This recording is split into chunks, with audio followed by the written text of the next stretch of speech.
Hello, Geggy Tigers. This is your 5th grade team. My name is Mr. Smith. I'm Mrs. Nauman. Mrs. Hutchinson. Mrs. Shaw. Mrs. Miller. Today we are proud to present the true story of the 3 Little Pigs, as told. It's a story by Jon Scieszka. And so we will get right to it. And this is by A. Wolf. Everybody knows the story of the 3 little pigs. Or at least they think they do. But I'll let you in on a little secret. Nobody knows the real story. Because nobody's ever heard the wolf's side of the story.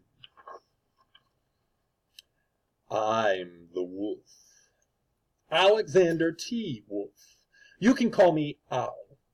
I don't know how this whole big bad wolf thing got started, but it's all wrong. Maybe it's because of our diet. Hey, it's not my fault wolves eat cute little animals like bunnies and sheep and pigs.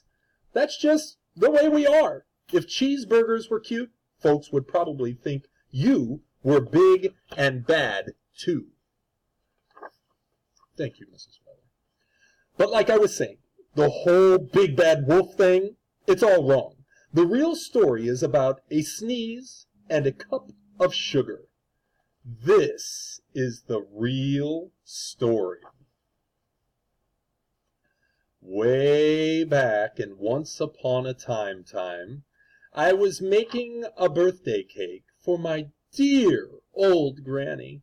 I had a terrible sneezing cold. I ran out of sugar.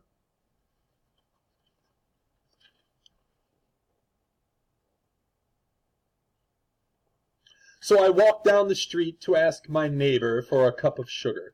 Now, this neighbor was a pig.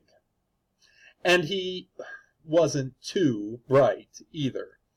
He had built his whole house out of, can you believe it, straw.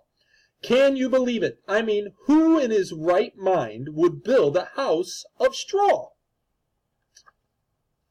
Makes no sense. So, of course, the minute I knocked on the door, it fell right in. I didn't want to just walk into someone else's house, so I called, "Little pig, are you in?" No answer. I was just about to go home without the cup of sugar for my dear old granny's birthday cake. And that's when my nose started to itch, and I felt a sneeze coming on. Well, I huffed, and I snuffed.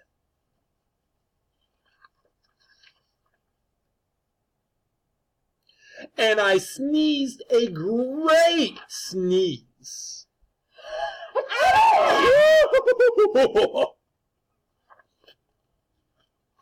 And you know what? That whole darn straw house fell down, and right in the middle of the pile of the straw was the first little pig, dead as a doornail. He had been home the whole time. It seemed like a shame to leave a perfectly good ham dinner lying there in the straw. So I ate it up.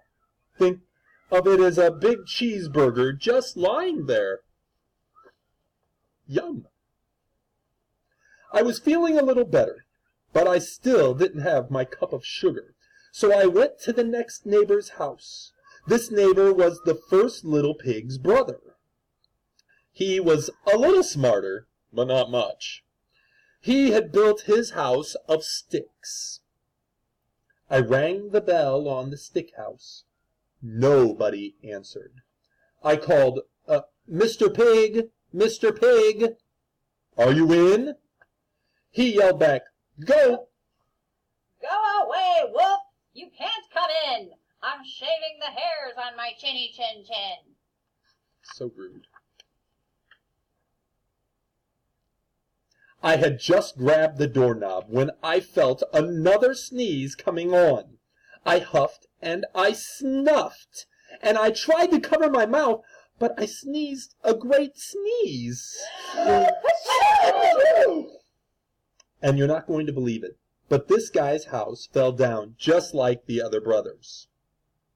When the dust cleared, there was the second little pig, dead as a doornail. Wolf's honor.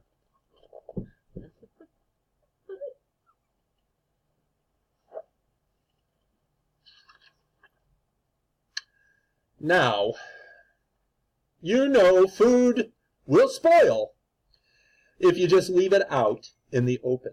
So I did the only thing there was to do. I had dinner again. Think of it as second helping. I was getting awfully full, but my cold was feeling a little better. And I still didn't have that cup of sugar for my dear old granny's birthday cake. So I went to the next house, and this guy was the first and second little pig's brother. He must have been the brains of the family. He had built his house of bricks. I knocked on the brick house.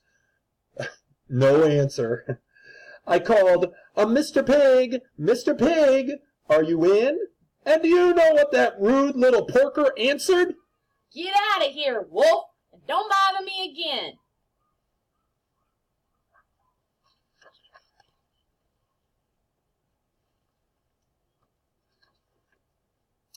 Talk about impolite. He probably had a whole sack full of sugar, and he wouldn't give me even one little cup for my dear, sweet old granny's birthday cake. What a pig! I was just about to go home and maybe make a nice birthday card instead of a cake, when I felt my cold coming on. I huffed, and I snuffed, and then I sneezed once again. Then the third little pig yelled, and your old granny can sit on a pin. It just makes me so upset. Now, I'm usually a pretty calm fellow, but when somebody talks about my granny like that, I go a little crazy. When the cops drove up, of course, I was trying to break down the pig's door, and the whole time I was huffing and puffing and sneezing, and I was making a real scene. The rest, as they say, is history. The news reporters found out about the 2 pigs I had for dinner. They figured a sick guy going to borrow a cup of sugar didn't sound very exciting. So they jazzed up the story with all of that huff and puff and blow your house down. And they made me the big, bad wolf. That's it. The real story. I was framed.